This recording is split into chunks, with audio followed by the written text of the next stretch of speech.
lights are flashing all around. थोड़ी हंसना ना, थोड़ा दुखी रहे। कहने का भाग ये है कि आपको इतना खुश नहीं होना, आपको दुखी होकर अपनी फ्रेंड को बोलना है oh my God my friend is leaving, see you soon, और अपनी जल्दी से टिकट बुक करा देना। क्या वैसे करा ले यार। Drinking Hammer, take a shot. Friends are jumping. मुझे ऐसा लगता है कि जब आप घर छोड़ते हैं तो सिर्फ आपके कदम घर से बाहर निकलते हैं, पर दिल कहीं वहीं छूट जाता है। और इसी बात पे आज हम वापस चल दिए अपने सफ़र पर अंडमान के लिए, और हम पहुंचे रेलवे स्टेशन। रेलवे स्टेशन जाते ही थोड़ा सा फ़ोटो सेशन करा लिया और दिल किया कि रेस्टोरेंट में तो सब लोग चाय पीते हैं, क्यों ना रेलवे स्टेशन पे एक चाय की चुस्की पी ली जाए और साथ में कुछ गपशप भी कर ली जाए। तो हमने फटाफट से चाय पकड़ी, साथ में ट्रेन आ रही थी जा रही थी और हम इंतज़ार कर रहे थे हमारी ट्रेन आने का।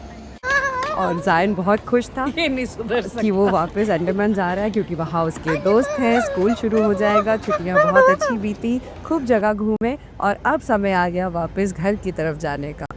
तो हम इंतज़ार ही कर रहे थे, और ये जो जाने का समय होता है उसमें जब आप अपनों को छोड़ते हो तो थोड़ा दुख होता है। और फ्रेंड्स जो है वो मुझे लगता है कि हमारी चोज़न फैमिली होती है। और यही नोट पे हम लोग जब अपनी ट्रेन में पहुंचे तो ट्रेन का सफ़र एज़ इट इज़ बहुत ही इंटरेस्टिंग लगता है। और आजकल वंदे भारत ट्रेन तो इतनी कन्वीनियंट हो गई है, specially from Delhi to Chandigarh का जो रन है वो तो हार्डली फ्यू आवर्स में आप ऐसे पहुंच जाते हो कि जैसे पलक झपकते ही आप दिल्ली पहुंच गए।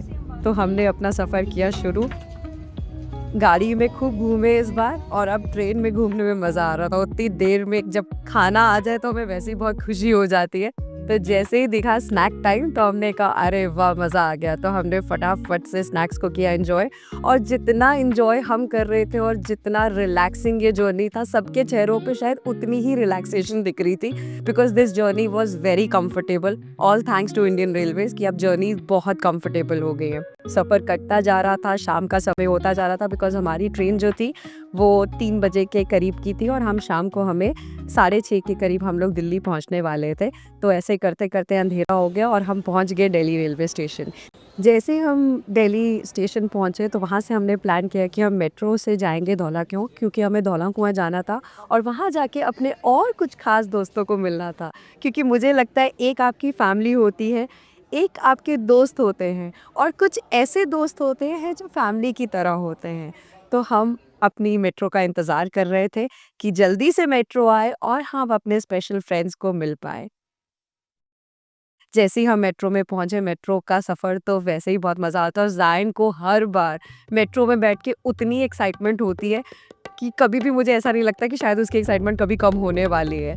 तो ऐसे ही हम लोग स्टेशन दर स्टेशन बढ़ते जा रहे थे, और फिर हमें दिखा कि बस थोड़े ही समय में हम लोग पहुँच जाएंगे धौला कुआं।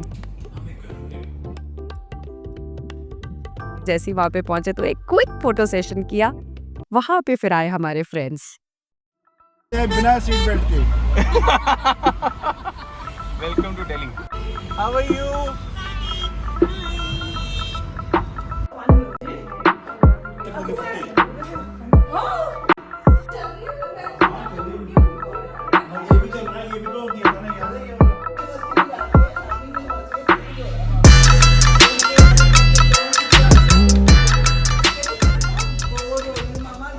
जैसे ये एकदम से शॉट बदला, उसी तरीके से रात कहाँ कट गई, कैसे बीत गई पता नहीं चला। सुबह हमारी फ़्लाइट 5 बजे की, तो जिसके लिए हमें 3 बजे के करीब एयरपोर्ट पहुंचना था।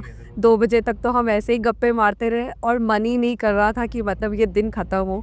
पर फिर हमारे फ्रेंड्स ने हमें वापस एयरपोर्ट के लिए ड्रॉप किया, और सबकी हालत बुरी थी, मन बिल्कुल नहीं हो रहा था जाने का। It feels good to leave but it feels better to come back. इसी नोट पे हम चल दिए एयरपोर्ट पे।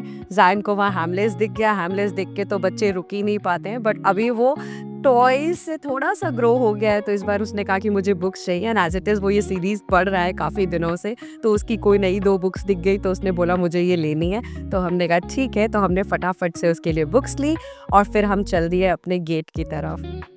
हमारी फ़्लाइट बहुत अर्ली मॉर्निंग की थी, तो थकावट बहुत फ़ील हो रही थी, क्योंकि हम पिछले दिन के जो सोए थे बस वही सोए थे, अंदर से पूरी तरह से थक गए थे। सबसे अच्छी बात मुझे ये लग रही थी कि ज़ायन अभी भी उतनी अच्छी स्पिरिट्स में था पर घर को छोड़ते हुए और मेनलैंड को छोड़ते हुए थोड़ा सा दुख हो रहा था और मन में थोड़ी सी उदासी भी थी।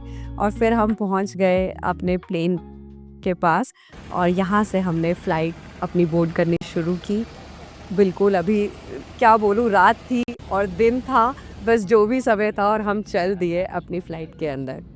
और अब तो बस उड़ने की वेट कर रहे थे कि कब फ़्लाइट उड़े और फिर हम सो गए बिकॉज़ इतना थक गए थे कि बस जाते ही हम जैसे ही बैठे और हमें नींद पड़ गई।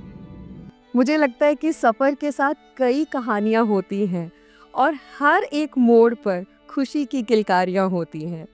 तो ऐसे ही करते करते सुबह जो ब्राइट सन दिखा, फर्स्ट जो सन की रेस थी वो हम पे पड़ी और हमें बहुत खुशी हुई। और मुझे ऐसा लग रहा था कि समुंदर की लहरें, वो ताज़ी हवाएं, रेत की नमी, वो पेड़, वो ज़मीन, सब मुझे बस अपने घर को बुला रही हैं। और इसी खुशी में हम लैंड कर गए विशाखापट्टनम में।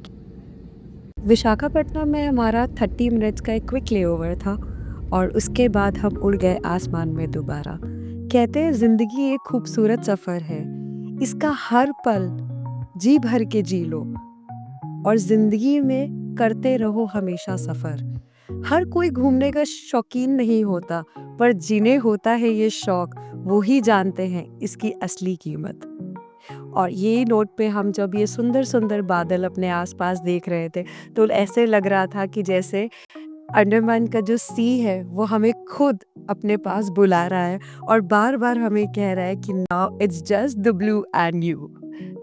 तो yes, we were very happy going back to our own home and it was such a wonderful feeling। और इसी फीलिंग से हम जब लैंड हुए, थक तो बुरी तरह से गए थे क्योंकि बहुत लंबा सफ़र था और जब मेनलैंड से अंडमान पहुंचते हैं तो इतनी थकावट तो जायज़ है और हो जाती है। और फिर इसी खुशी में हमने फटाफट से अपने बैग्स उठाए। घर जाने की बहुत खुशी थी और जल्दी भी थी। वहाँ पे ठंड थी, यहाँ गर्मी थी, स्वेटशर्ट चेंज करने का भी टाइम नहीं लगा। और शाम को हमें ये प्यारा सा नेवी डे की सेलिब्रेशन पे हम लोग पहुँचे और ये था हमारा प्यारा सा दिन। Bye bye.